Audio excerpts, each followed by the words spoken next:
Today's class is on the Shrangama Sutra, and the next class of the Shrangama Sutra will be on October 7th and October 8th. Is that right? I think so.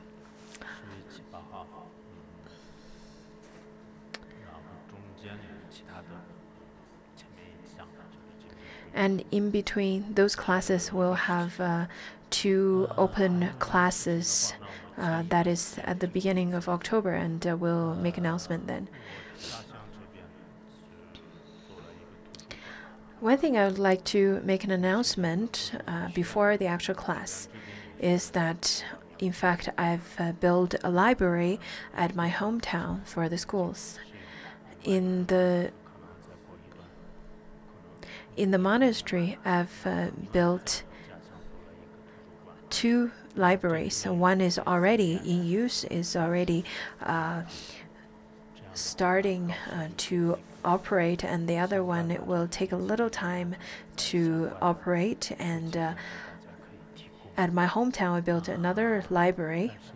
I've provided the address online so that you can then send the books, so that you can send your books to the library.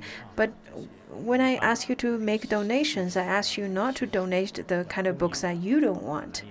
You should then hold the kind of heart of making offering, just as how it is said, how it is stated in the words of my perfect teacher, that it is the best not to make offering of the things that you don't want. And the books that I think would be the most useful to be displayed and to be used in the library are the religious and philosophical, psychology and student books, and picture illustration books for children. Also, I am asking for different kinds of languages as well, not only in Chinese. In fact, I think library is also a good place for refuge, for the refuge of the 3 jewels, especially without any detrimental disasters of the 4 elements. And then I think a library could live for a long period of time, such as in European countries, there are libraries that would last for hundreds of years. Therefore, I feel it is quite important to build a library, to also collect books. I myself also donated my books, the books that I cherish, because I never know when impermanence will down on me, when I will die. So I donated my books. That's the first announcement. In fact, that's the only announcement. And now let's move to the Shrangama Sutra.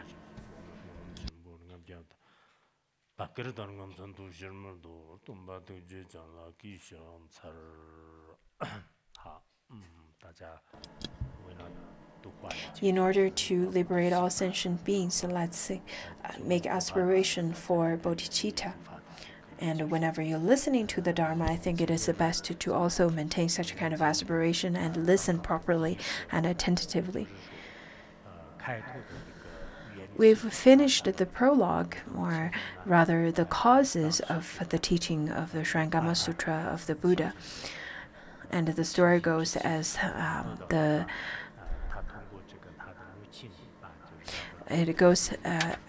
that Matangi woman fell in love with Ananda, and through the Matangi woman's mother's mantra, Ananda got dazed, and then it was at the time that Ananda was about to break his vow. Buddha illuminated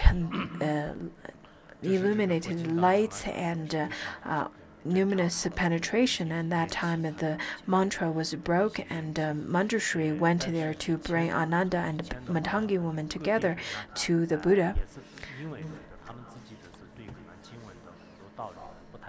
So that's the cause for this teaching of the sutra.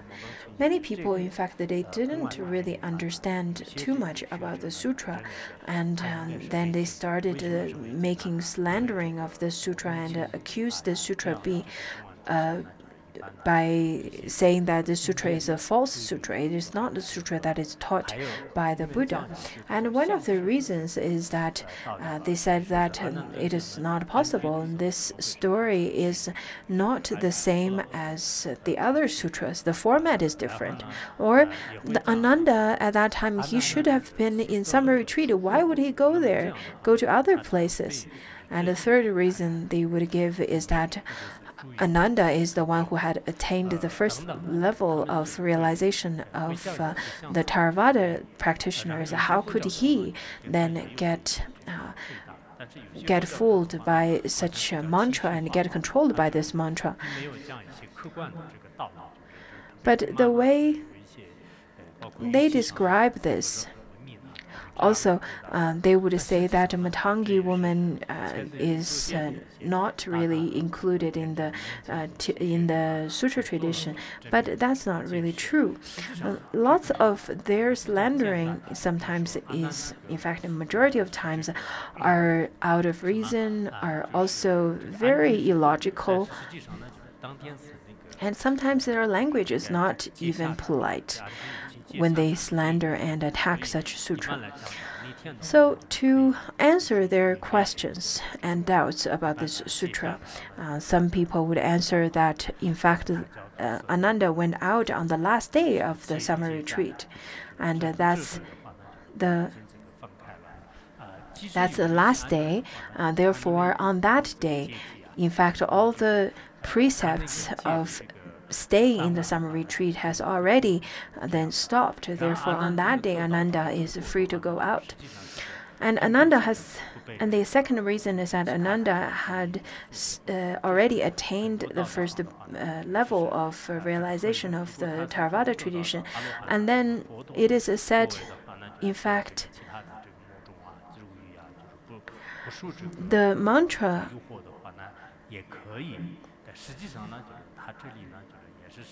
in fact, the mantra is stated that it could make control of everyone but the Buddha, but the fully enlightened one. So obviously he had not attained the fully enlightenment. He still has residues of desire. And the third reason that Matangi woman, the Matangi's daughter,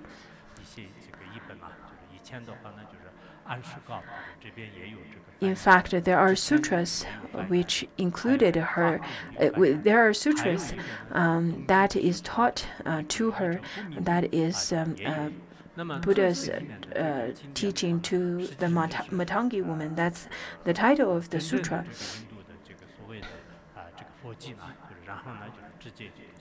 And it was translated into Chinese and translated by Angao, Jiqian, Fahu, and all of these great translators had already translated the sutra, and the teaching, the story that is taught in that sutra is very similar to the story that is taught in the Shurangama Sutra, except that in different translations, some of them are more elaborate and some of them are a little bit more condensed.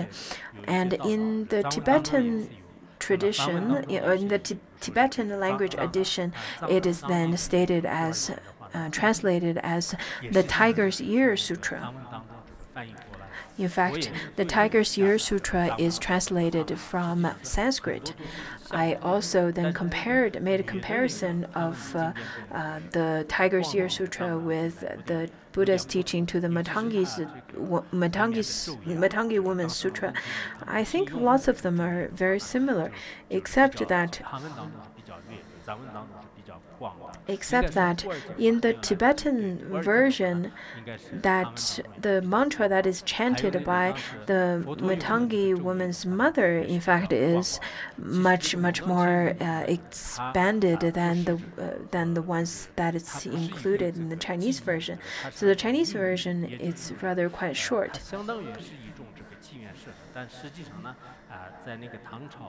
And Matangi, what is that? Matangi actually it describes a kind of class that are the women who would dance and sing for people so that they would get entertained. So it's really singers and dancers rather than prostitutes. And it is said that they are the beautiful women in lower caste. So she is a beautiful woman but lives and she was born in a low class. And there are also people who would slander the Matangi, the sutra that is taught to the Matangi woman, to say that is also a false sutra because Shurangama Sutra is false. This is quite absurd because they had not ever read into or studied into the historical background or read into many different editions.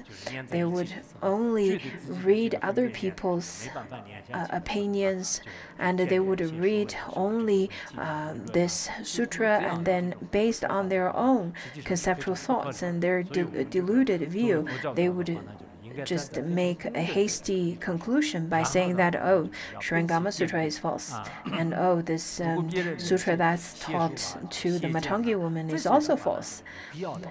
In fact, I feel this kind of wrong view is really necessary to be eradicated. And we should, other than this kind of wrong views that is obviously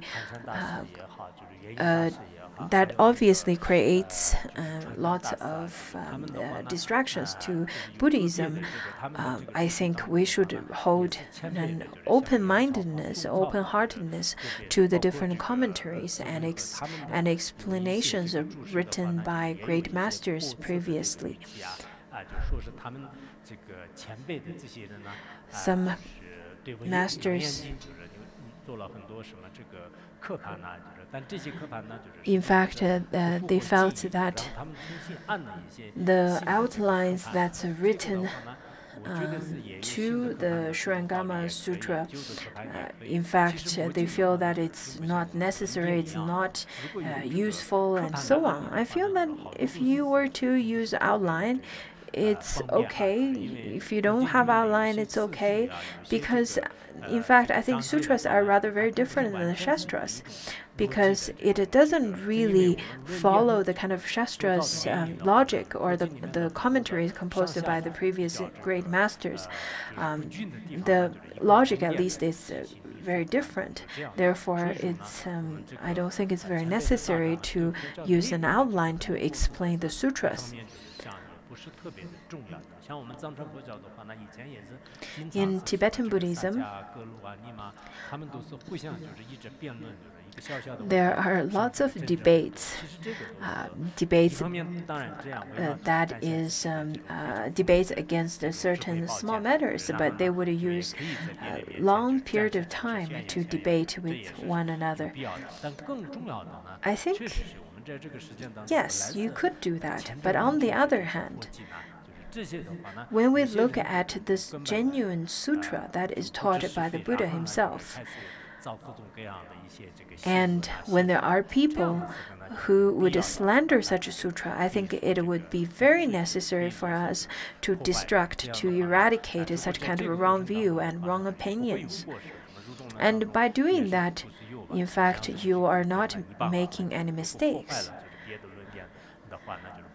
In the Madhyamika Vatara, it says that if you were to use the sword of wisdom to break the wrong views and the wrong ideas that is taught by other sutras and shastra, in fact, it is not not creating any negative karma for yourself. So at the beginning, I really want to address that the importance of recognizing that this is the genuine sutra, and we should all know that at appropriate time and at appropriate situation, we should eradicate their wrong ideas. This is quite necessary.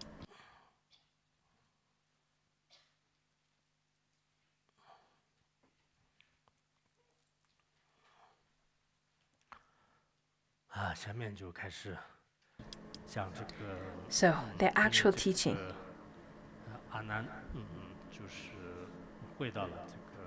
In fact, now we've moved to the part where Ananda was brought back to the Buddha.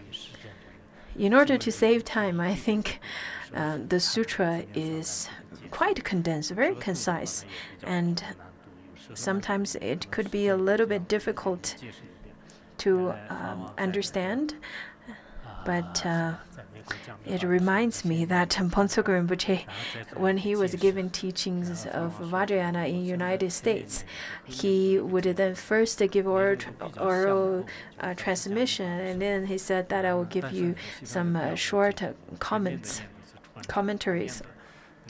And then he explained to the Westerners, saying that in fact the first one is the oral transmission, and the second part I give you, although it sounds very similar, it is the explanation. It both has different kinds of powers, and I hope that you do not get tired and bored by listening. I myself, however, is a little bit different when it comes to Shurangama Sutra, because I don't have the lineage, the oral transmission. I tried to look for the oral transmissions from others, but the people who contacted me, I don't think they necessarily have the oral transmission all the way from Zhang Jia Master. Therefore, maybe I will have to postpone the oral transmission all the way to the chapter 9 or so. Anyhow, at that time, Ananda came to the Buddha, and when he saw the Buddha, he prostrated to him at his feet, and weeping bitterly, and saying that since the time without beginning, though he had heard much about the Dharma, he still could not acquire the transcendent power of the Dharma. In fact,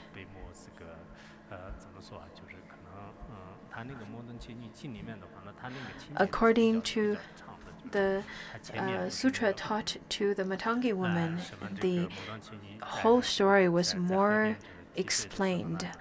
For example, how Matangi met Ananda at the river bank and offered water to Ananda, and then Matangi told her mother by saying that she wanted to marry Ananda. She fell in love with Ananda, and so on. All of these kind of stories were described in that sutra. So he, at that time, didn't really feel hatred or feel aversion towards the Matangi woman. Rather, what he felt was that he felt really regret that he had not, although he had been he had not yet perfected his strength in the way of eradication. And in fact, there was a story of Ananda and the Buddha. In the previous life of Ananda and the Buddha, both of them made the aspiration for Anuttara Samyuk Sambodhi in front of an ancient Buddha. And then at that time, the Buddha made the aspiration, and also he combined such aspiration with diligence. But Ananda enjoyed listening to the teaching more than practicing with diligence, and therefore the Buddha attained Buddhahood first. So Siddhartha attained Buddhahood first. Therefore, Ananda, with such kind of a habitual pattern of listening and studying, he listened. He is the foremost in the Buddha's disciples in studying and listening. But he didn't really practice diligently. Therefore, his afflictions were not transformed onto the path. And he then fell into a very dangerous situation that he almost broke his vow. So at that time, Ananda then bowed and wept and also confessed that he didn't really study, he didn't really practice. So, yes, it's important to study and contemplate. But if you were to only grasp onto words, if you were to only grasp onto the literary meaning and not really connecting such kind of teaching with your life, whenever situations come up, whenever obstacles come up, whenever illness, death, and old age comes up, whenever all these kinds of enemies come up, then you won't be able to work with them. So according to the great Mahaparinirvana Sutra, it says that it is important to have both samadhi and wisdom, just like a pillar that is deeply rooted in the ground. At first, you need to wiggle it so that it is loose, and then you can pull it out. So when you wiggle it, that is the power, by the power of your samadhi or your meditative status, by your practice. And then when you pull it out, it is by the effort or the energy of your wisdom. So without the power of samadhi, without the power of actual practice, it's going to be very difficult to apply wisdom later to pull out the pillar. Therefore, over here, Ananda is pointing out that he studied a lot, but he didn't really have time to apply such knowledge into his practice. And then he respectfully and repeatedly requested an explanation of the very first expedient of the wonderful shamatha, samapatti, and dhyana, by means of which the Tathagatas of the 10 directions had realized Bodhi. So he said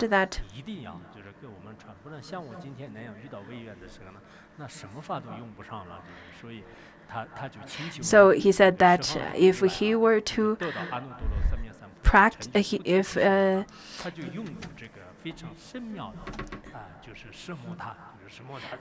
when he practiced, he then know that there is the shamatha, that is peaceful abiding, and then samapatti is vipassana, and dhyana is the combination of shamatha and samapatti. So this kind of teaching is the very first expedient teaching. Could you please give us this teaching? He then respectfully and repeatedly requested the Buddha, because he knows that this is the teaching given by the Tathagatas, and this is the teaching that the Tathagatas of the 10 directions had realized the Buddha. Realized the Bodhi. In fact, according to Tiantai school, there are different kinds of detailed analysis of the shamatha and samapatti and dhyana practice. I'm not going to get into it too much, but they all have this kind of methods as well. And over here, he said that this expedient means of this teaching, he is requesting the Buddha.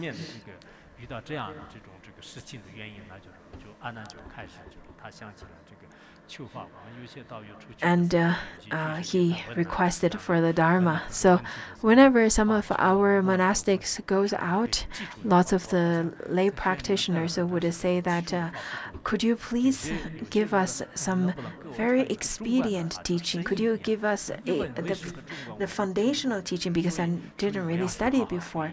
Could you please give me some teaching on the Madhyamika, because it's very difficult for me to study the middle way teachings. Could you please give me teachings like that? So in fact, there are different kind of requests like that, and despite that the situation is an obstacle, he then created this situation to request for the expedient teaching of the Dharma. Ananda was the attendant of the Buddha, and therefore everyone felt that Buddha for sure will give the most expedient teaching to Ananda. Therefore, the Bodhisattvas and Arhats and the Pratika Buddhas, as numerous as sands of Ganges, they all gathered from 10 directions, as well as lay practitioners, bhikshus, bhikshunis, and all of them, as well as the celestial beings, the nagas, the rakshasas, and so on. They're all gathered over there.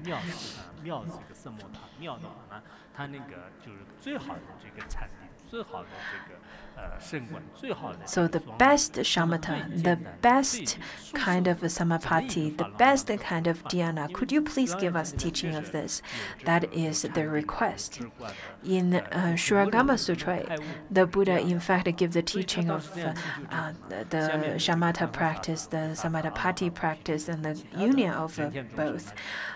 Therefore, this teaching could bring enlightenment to different kinds of people. That is why all different types of people, the bodhisattvas, arhats, and the celestial beings, as well as the nagas, rakshasas, they all gathered around wanting to receive this sagely instruction. At first, maybe people were standing, some were sitting, and some were doing different things. But when it was the time to listen to the Dharma, they withdrew silently to their seats, because there's regulations when you listen to the teachings.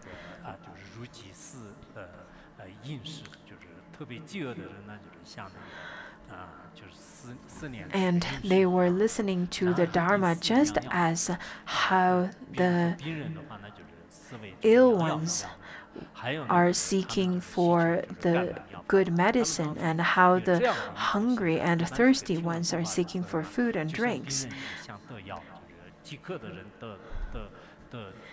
That's the way that they listen. They wanted to listen to the Dharma. That's their attitude. They have this joyous mind to listen to the Dharma. They have this full respect to listen to the Dharma. In fact, I think this is quite important to maintain this kind of demeanor when you're listening to the Dharma. This kind of regulation of listening to the Dharma is quite important to abide. We, in fact, talked about the 5 not-to-dos and all different kinds of regulations that's described in Words of My Perfect Teacher. And this kind of regulations, the rules, should be remembered and should be abide and upheld by those of you who listen to the Dharma. According to the Sutra on Upasaka precepts, it says that those who listen should be equipped with 16 qualities, and the first one is that listen always. It is saying that you should be attentive when you are listening to the Dharma. You should then come on time and do not leave.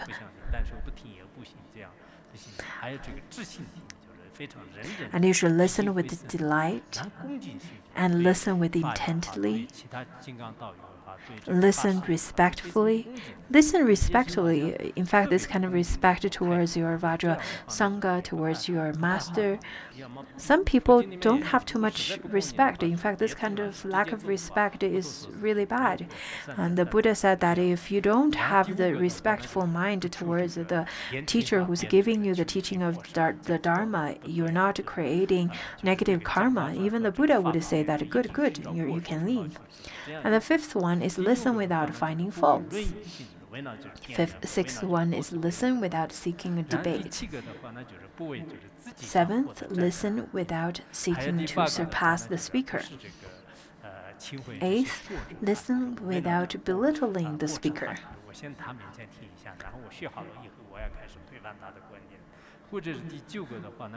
And the ninth one is listen without belittling the Dharma. Some people want to belittle the Dharma, but they don't have the ability, therefore they want to listen first.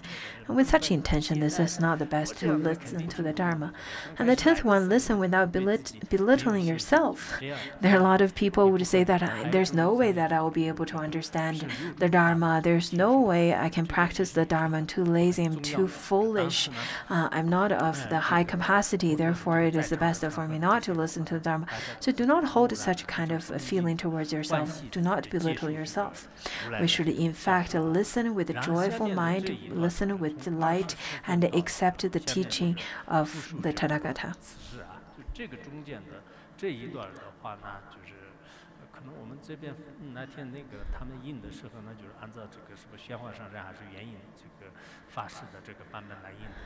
I think the English version is okay, but the Chinese version the Chinese version that we used, in fact, is based on a version that they made some tweaking and changing of the sutra. Therefore, they need to make some adjustment.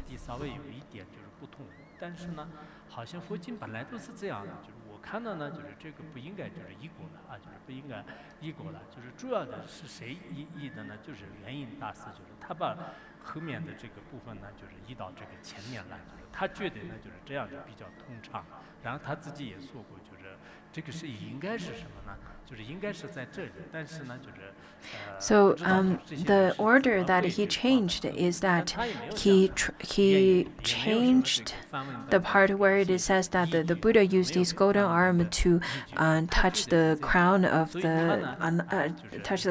Ananda, to put it over here in this part. This is changed by Master Yuan Ying, and he didn't really have a very steady, very important logic or reasoning. Therefore, only Master Xuanhua as well as Master Yuan Ying made such changes, not anyone else. So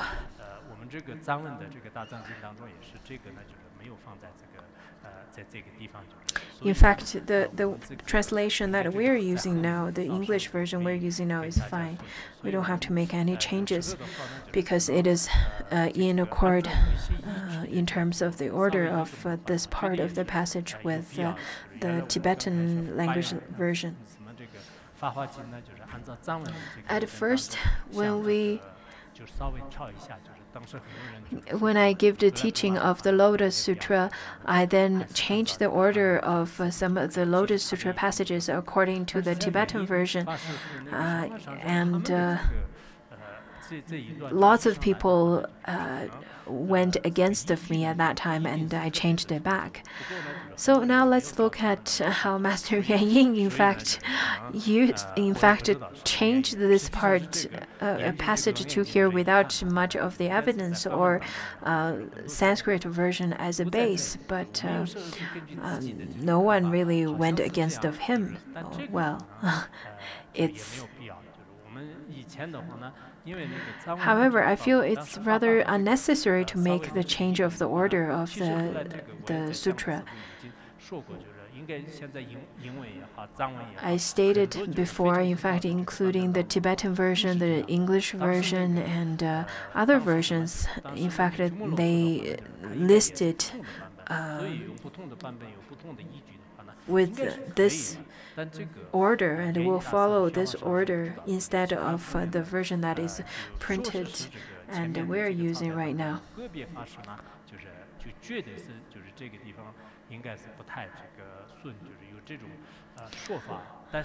And Master Xuanhua, I think he said that it is then more.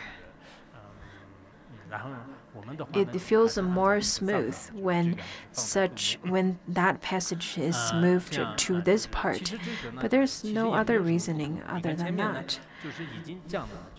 Previously,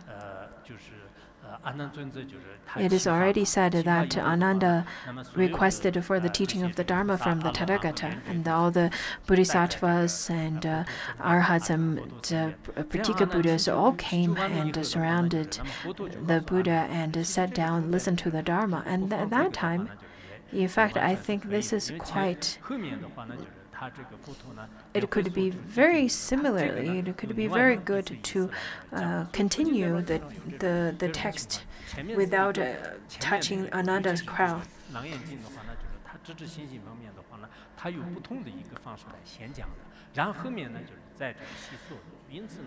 The previous part, I think, the Shrangama Sutra has a slightly different order, and then later on it follows a different logic. Therefore, we will just follow the previous master's commentary and their way of using this text. So over here it says that then the Buddha said to Ananda, "You and I are close relatives. We're like brothers."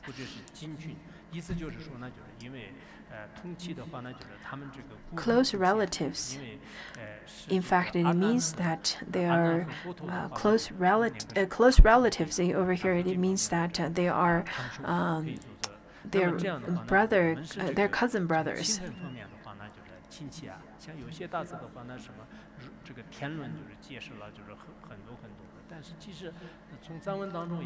Some masters explain quite a bit about what close relatives are. In fact, in the Tibetan version, it's rather quite simple. It says that you and I are close relatives. We're cousin brothers. Tell me what you saw in the assembly when you made up your mind to give up all worldly feelings of affection and love to follow me. So why don't you tell me directly? Why don't we have this chat? Tell me how you felt at that time when you made your mind to get ordained and follow me. What is it that you saw so that you made up your mind to give up all worldly feelings?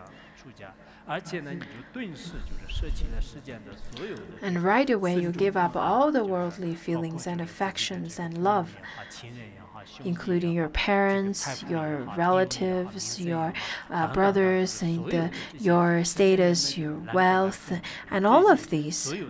What is it that made you to give up, to follow me?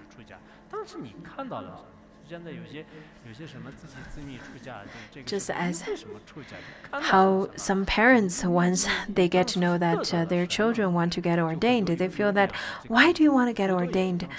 Why is it that you want to make such a decision? What can you gain from it?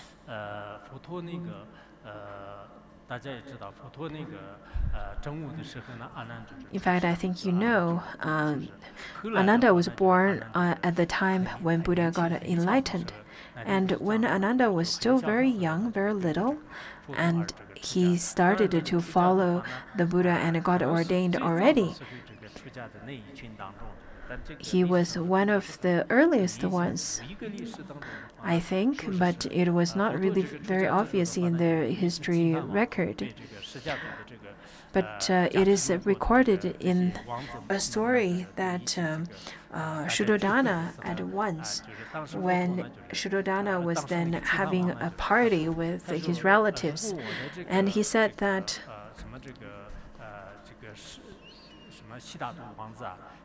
my Prince Siddhartha, if he were not ordained and become a monastic, he would have been a universal monarch.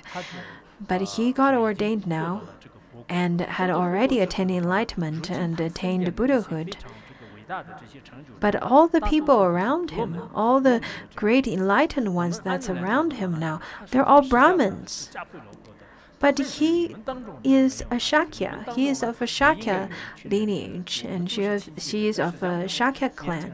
And those of you who are attending this party, you are all of Shakyas. Don't you think you should also join the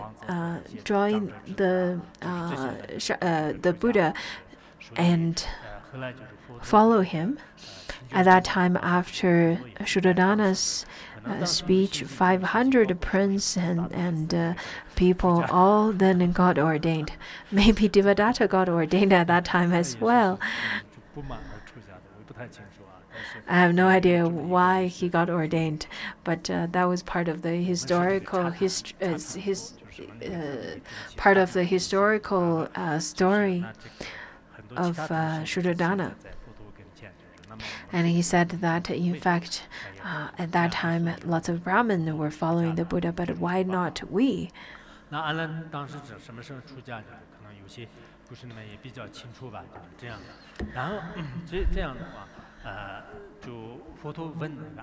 So the Buddha then asked Ananda, saying that, so what is it that you saw? What is it that attracted you to get ordained and follow me? And then Ananda replied, saying that I saw the 32 excellent characteristics and shining crystal-like form of the Buddha's body. Ananda, he grasped onto the form a lot. There are people who got ordained because they feel that, wow, monastics with the robes are really beautiful. Therefore, they got ordained. And there are people who feel that, well, monastics live a simple life. Therefore, I want to get ordained. And there are people who want to get ordained because they felt that the monastics could then get closer to liberation. Therefore, they got ordained. When I got ordained, I felt that the monastics are really pure. And the way that the monastics dress, the lamas can wear a really beautiful yellow robe. And I felt that, wow, the monastics can wear the color yellow. That's a beautiful yellow. And I went to the county and I bought this yellow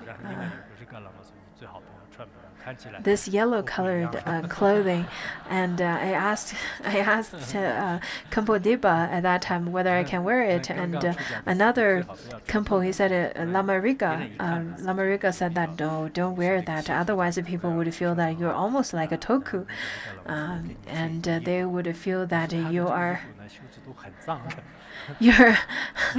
and people would laugh at you because you're newly ordained as well.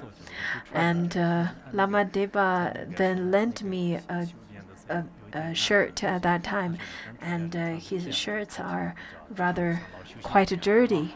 And he said that, no, don't mind about such dirt because you look like an old practitioner. This is very good. So some people really are attracted to the forms. And the Buddha has these 32 characteristics, as well as the form. And the form of the Buddha's body is crystal-like. It's really beautiful.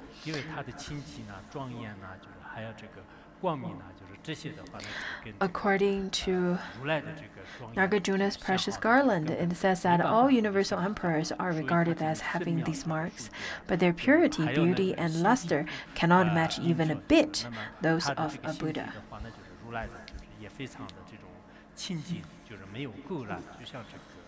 Their body is pure, is beautiful, and is not tinted even a bit, just like crystal.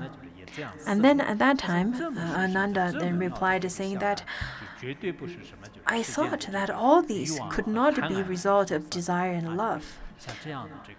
It cannot be the result of such. Why is that? Because desire creates foul and fetid impurities like pus and blood, which mingle and cannot produce the wondrous brightness of his golden-hued body. This impure body that we have, in fact, the Buddha's body cannot be the result of the same way that we received this body.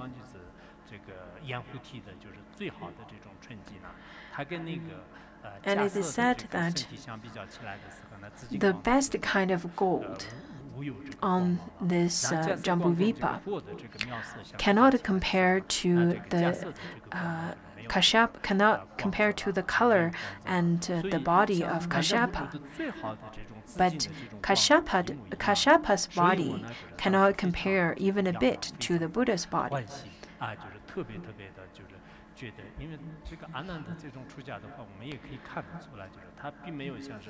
In fact, Ananda's ordination is not really based on his aspiration of gaining liberation. Rather, his inspiration is that he saw this beautiful characteristic of the Buddha. And just like how people nowadays, they would feel that, oh, it is the best of not having any hair. It is the best to shave off my hair so that I don't have to wash it. It is the best to wear this beautiful maroon-colored robes. That's why I want to get ordained. I feel this is rather not a good way of a good inspiration to be ordained. In fact, ordination is a choice that should be made by a minority of people who then are ready to take up the responsibilities of the society, of the world, of the sentient beings, of the family, and of many different kind of areas. Otherwise, if you're not ready to take up this kind of responsibilities, you may feel regret. So, Ananda said that because I had such admiration of your beautiful body, I shave off my head to follow him, to follow the Buddha. And then Ananda answered in such a concise way, so to speak, saying that in fact, I feel that you look beautiful, therefore I got ordained. In summary, very short.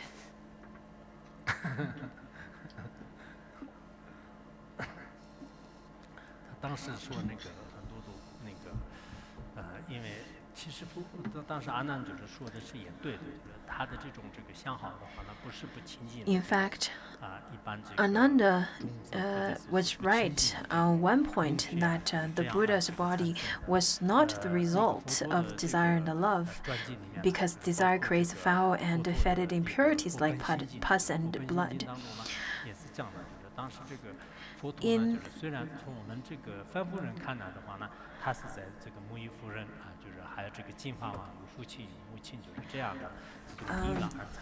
in a sutra, it says that it seems that in the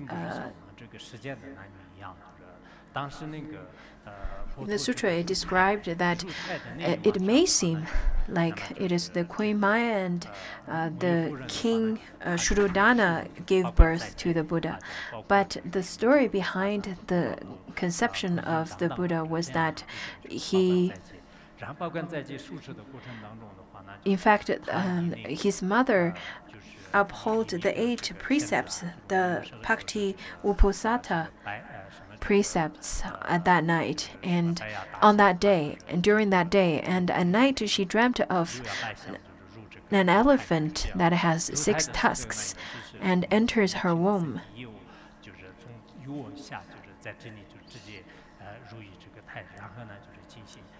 And from her right arm, under her right arm, the Buddha entered into the womb of the mother. So it is not in the format or in the way that is like the mundane beings, how mundane beings get conceived. According to the fifth patriarch, he said that in fact, the fifth patriarch could be called a son of no father. When the fourth patriarch was giving the teaching, there was an old monk who requested Dharma teaching from the fourth patriarch. And fourth patriarch saw that this old monk is very diligent, but at the same time really old. And the fourth patriarch said that I don't want to give you teaching, because even if you can listen to it, you won't be able to propagate this Dharma. Why don't I wait for you to come back into this world, and then I'll give you the teaching? I think that old monk must be a very enlightened master. Otherwise, it would be difficult for him to choose the time of death. So old monk agreed, and he then went down the hill and saw a woman. And he said that, can I borrow your place to live for a night? And after he went to her home, he died in her home. And at that night, he entered into the womb of the woman. And she was pregnant. And the parents of that woman felt it was such a disgrace that she got pregnant, and they abandoned her. The woman was extremely upset and very depressed. On one hand, she felt that why it was her to be pregnant without even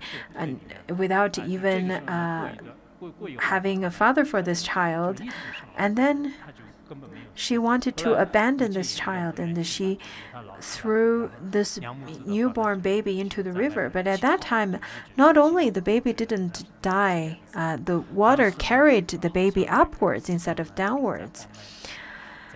So the woman, upon seeing this kind of scene, she picked up the baby, and they begged and kept living through such a kind of begging.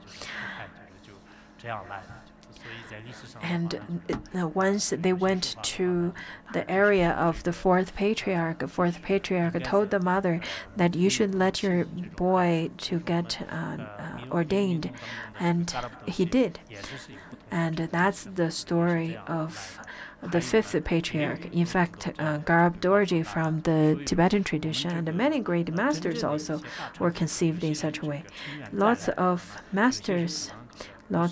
the great masters who came back into this world by their aspiration and not by their karma, they came into this world in such a way. I'm sure lots of biology scientists, lots of the medical staff or doctors, they won't agree with this kind of conception at all. They may feel this is not possible, but the scientists and doctors, they can only explain certain parts and certain aspects of the common situation, but not all situation. We do agree that there is the certain rule of how majority of people were conceived and were born, but different kinds of. But there are special cases that really break our common knowledge. And whenever people hear such kind of special cases, they would right away refuse to believe in them. They would think that, no, this is not possible. I do not agree. I do not think so. They come to very hasty conclusions. There are rules, and there are the ones that do not really. There are the kind of cases that are not exactly following such kind of rules. Some of the causes and conditions are special. Therefore, we should not use only one mold to require all of the situations to be the same. The next part, in fact, is quite important. The Buddha said to Ananda, saying that, "Good, Ananda, you said very well."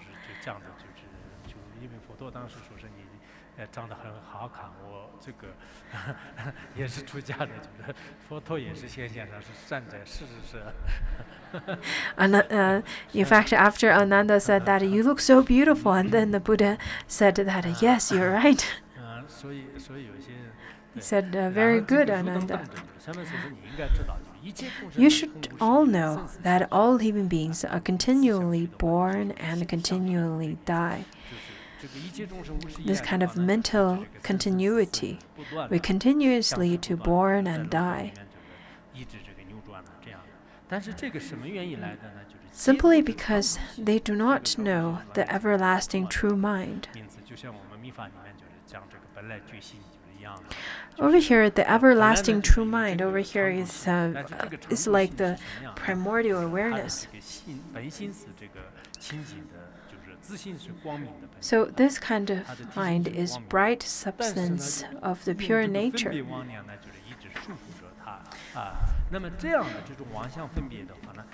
Instead, they engage in false thinking. They engage in dualistic thinking. And it has been so since the time without beginning. Their thoughts are not true. And so the wheel keeps turning.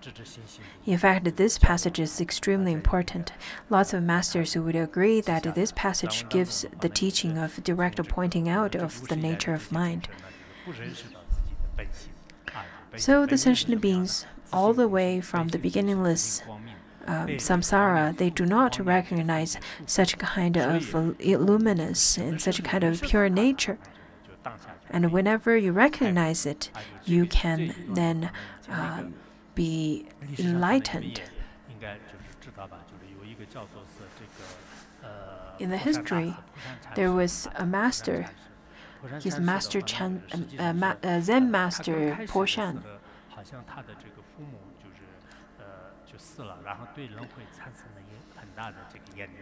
He generated the mind of renunciation when his parents died. And then after he read some master's teachings, he got ordained. And once he listened to the teaching of Shrangama Sutra in front of a monk. And when he heard the teaching of this passage, at that time he had great doubts. In Tibetan Buddhism, we say that it is a kind of insights, because it brings great blessings. It's almost similar to the koan that is given in Zen Buddhism. He was from Sichuan province, and then he went to different places and practiced in Huangmei, in a monastery, I think either 4th or 5th patriarch. At that time, he went through great hardship. He didn't have food, he didn't have clothing. Sometimes he had to dig out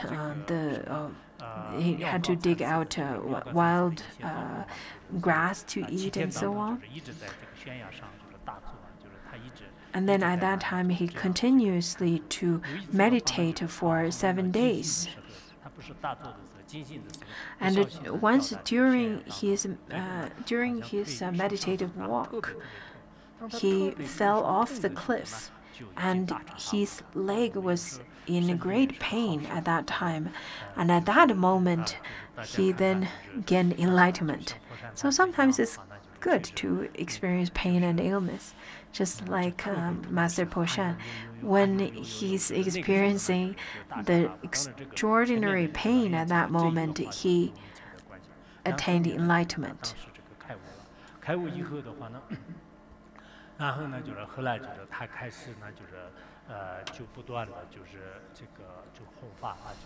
After he attained enlightenment, he continuously to give the teaching of the Dharma, and his propagation of the Dharma was in fact quite successful. There was a bandit at that time. He killed many people. He killed even millions of people. He was extremely cruel. And this master, he courageously went up to the bandit.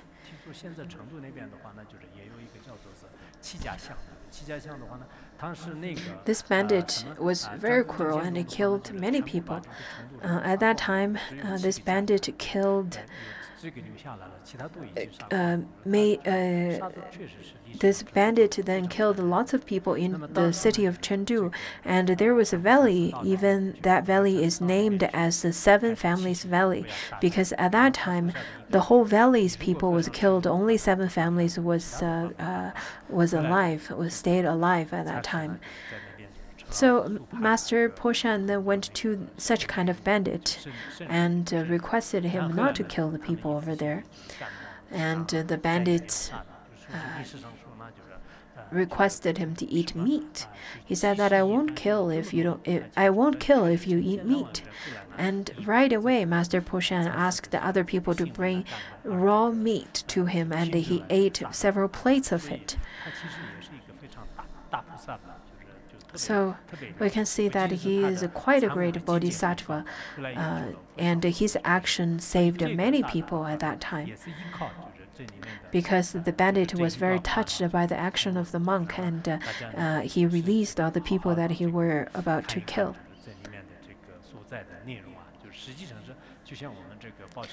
In fact, just like with our Tantra Shastra and the Vajrayana teachings, this passage talks about everyone has such Tathagata Garbha.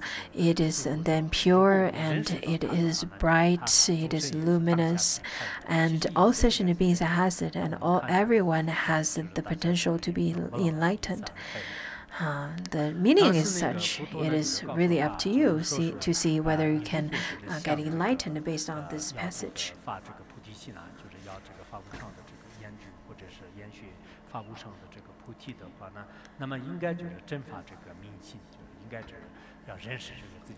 Now, if you wish to study the unsurpassed Supreme Bodhi to realize this bright nature, you should answer my questions with straightforwardness.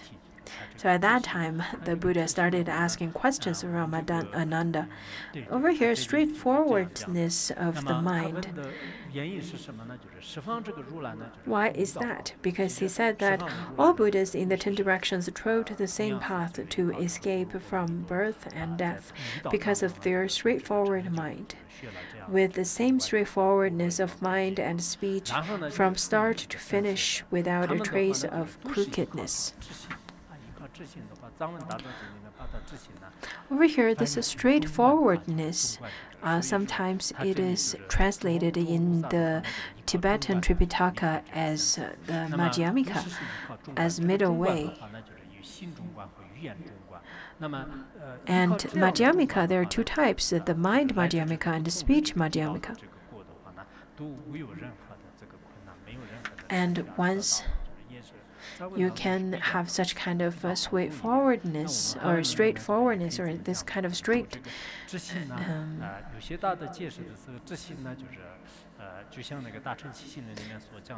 straightforward mind.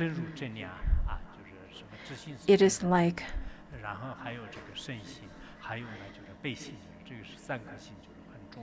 great masters always mention that there are 3 types of important minds. Last year, during the Vimalakirti Sutra, we also talked about how the straightforward mind is the practice place. In fact, a straightforward mind, or the Madhyamika mind, the middle way mind, that is devoid of all the extremes and so on, it could work as well.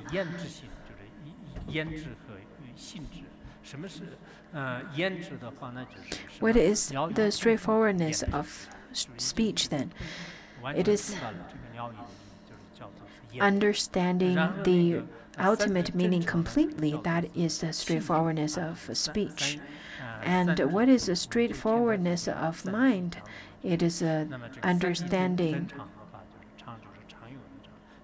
the three truths are permanent, and then this is the straightforwardness of mind, as it is taught in the from the Tiantai school's aspect. So the Buddha said that now you see that the Buddhas of the 10 directions, upon relying the prajna paramita, they received they attained bodhi, they attained enlightenment. And within this, they are without any kinds of crookedness, and they are devoid of all kinds of extremes.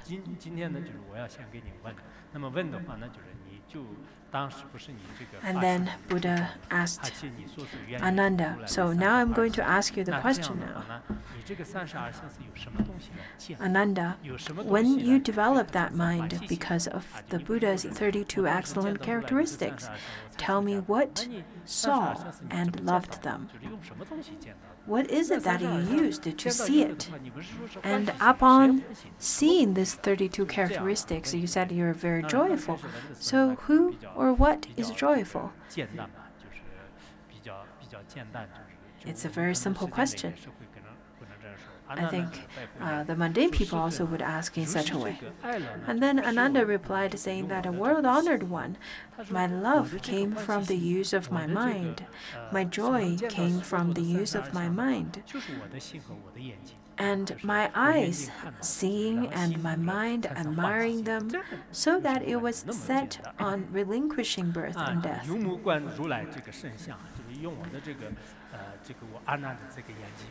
So Ananda said, I use my eyes to see your body and to see your 32 characteristics, and then my mind admired them. And my mind made the aspiration to also attain such kind of body that is full of the 32 characteristics. And then the Buddha told Ananda, saying that, as you just said, your love was caused by your mind and eyes. But if you do not know where your mind and eyes really are, you will never be able to destroy delusion. So from here, the Buddha really wants to help Ananda to find where or what the mind and eyes really are. At first, Ananda is tortured by Matangi woman, and now he is tortured by the question of the Buddha's question. So it says that if you don't know where your mind and eyes really are, if you don't even know that, then how could you destroy delusions? How could you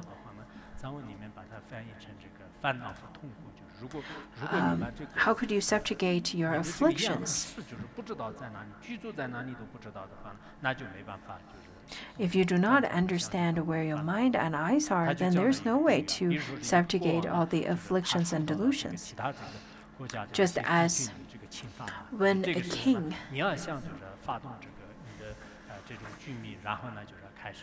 is bothered by bandits and the country is invaded by them, and the king, before sending his soldiers to destroy them, the king should then first know where they are.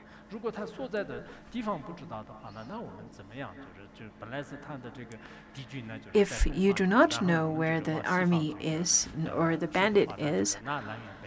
bandits are, then you would search or fight for the bandits at different directions.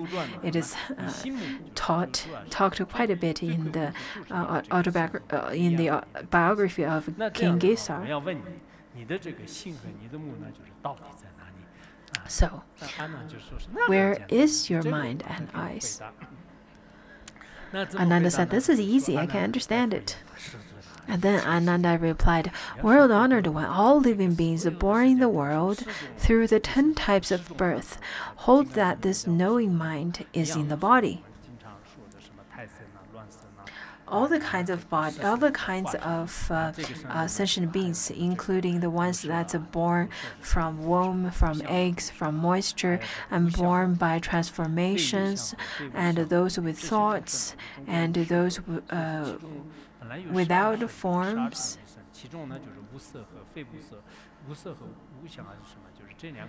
In fact, there are 2 kinds that's emitted from the 12 kinds of living beings.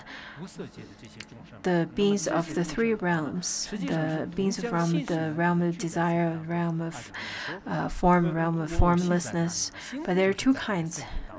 Without form are the kind without thought are omitted.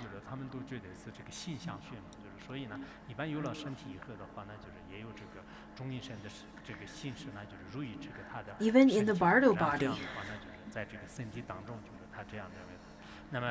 even consciousness that's still in the Bardo experience, they can enter into different body and then uphold the body. That's how they feel. So it's inside the body. And then Ananda said with soft voice, saying that Ananda's eyes is I see that they're on the face, just like the lotus blue eyes of the Buddha. I see they're on his face. Hence my understanding that my eyes are on my face, whereas my knowing mind is in my body. There are different kinds of explanations based on that only saying that my eyes are on my face. In fact, it is then stated that the elements, form, smell, taste, and touch, are then on my face. According to the Tibetan version, it says that the 4 pure faculties are then the 4 faculties that could perceive are on the face.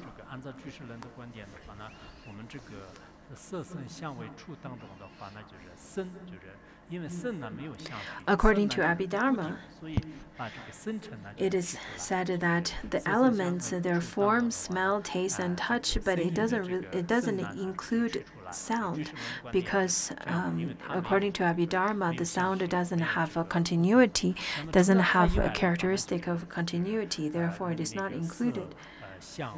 Other than that, the form and smell and taste and touch, such kind of 4 elements are then included.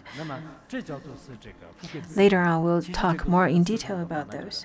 So the 4 kinds of elements, or 4 kinds of defiling objects are on my face.